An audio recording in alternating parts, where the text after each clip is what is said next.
The old mansion at the end of Willow Lane had stood empty for years, shrouded in mystery and tales of dread. The townsfolk whispered of its dark past, a history steeped in blood and shadows.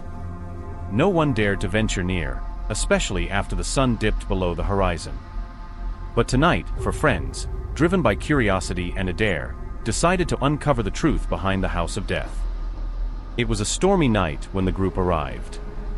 Thunder roared in the distance, and lightning split the sky, casting eerie shadows on the decaying structure. The air was thick with anticipation and a tinge of fear. Are we really doing this?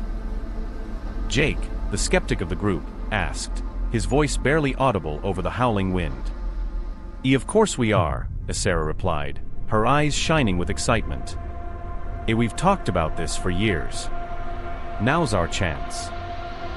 Mia and Tom exchanged nervous glances, but nodded in agreement. They had all grown up hearing the stories, how the original owners had disappeared without a trace, how every subsequent inhabitant had met a grisly end, how the house seemed to breathe with a life of its own. With a deep breath, Jake pushed open the creaky front door. It groaned in protest, and a rush of cold air greeted them, as if the house itself was alive and aware of their presence. They stepped inside, flashlights cutting through the dense darkness. The entrance hall was vast, with peeling wallpaper and a grand staircase that spiraled into the shadows above. Cobwebs hung like curtains, and the smell of damp and decay permeated the air. Let's stick together, Mia suggested, her voice trembling slightly. They moved as one, exploring room after room. Each was filled with remnants of a life long gone, dusty furniture, faded photographs, and broken trinkets.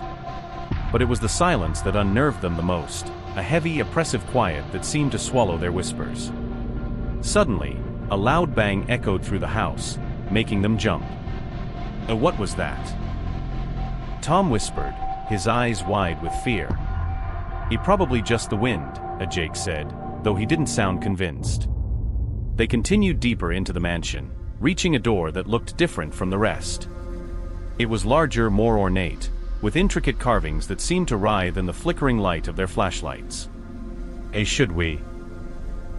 Sarah asked, her hand hovering over the handle. We didn't come this far to turn back now, Jake replied, pushing the door open. The room beyond was vast and filled with a strange, suffocating darkness. Their flashlights barely penetrated the gloom, revealing only glimpses of what lay within. As they stepped inside, the temperature dropped, and a sense of dread washed over them. In the center of the room stood a large, ornate mirror. Its surface was pristine, reflecting their pale, anxious faces. But as they approached, something strange happened. The reflections began to change, warping and twisting until they no longer mirrored reality. What the hell? Tom muttered, stepping closer. The reflections showed scenes from the past, the original owners, a family of 5, going about their daily lives. But the images quickly turned dark, showing their violent ends, each member meeting a horrific fate. Blood splattered across the walls, and their screams seemed to echo through the room. This is insane, Mia whispered, backing away. Suddenly, the door slammed shut behind them, trapping them inside. Panic set in as they tried to open it, but it wouldn't budge. We need to stay calm, Jake said, though his own fear was evident. There has to be another way out. As they searched for an exit, the mirror continued to show more scenes of death and despair. Each new image was more gruesome than the last, and the air grew thick with a malevolent presence. Then, without warning, the mirror shattered, sending shards flying across the room. The friends ducked, covering their heads, but when they looked up, they saw something that made their blood run cold. Standing where the mirror had been was a figure, barely visible in the dim light.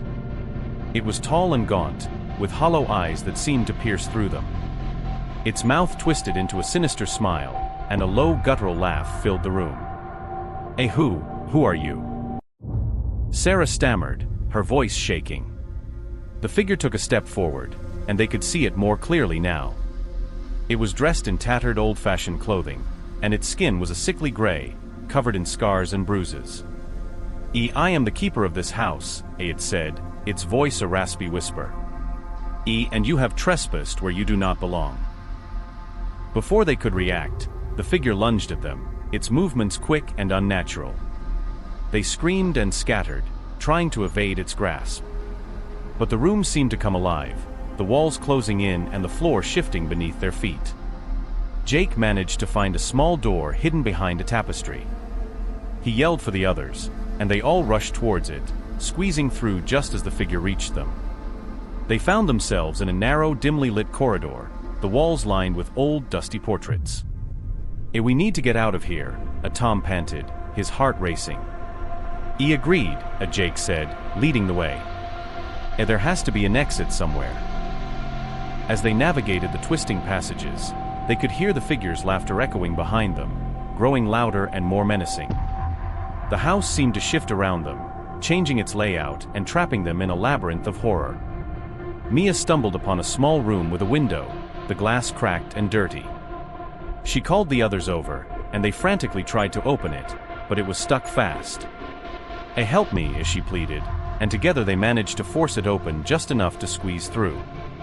One by one, they climbed out, dropping into the overgrown garden below. The rain was pouring down now, soaking them to the bone, but they didn't care.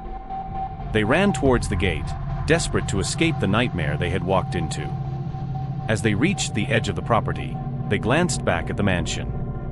The figure stood at the window, watching them with those hollow eyes, its smile never wavering.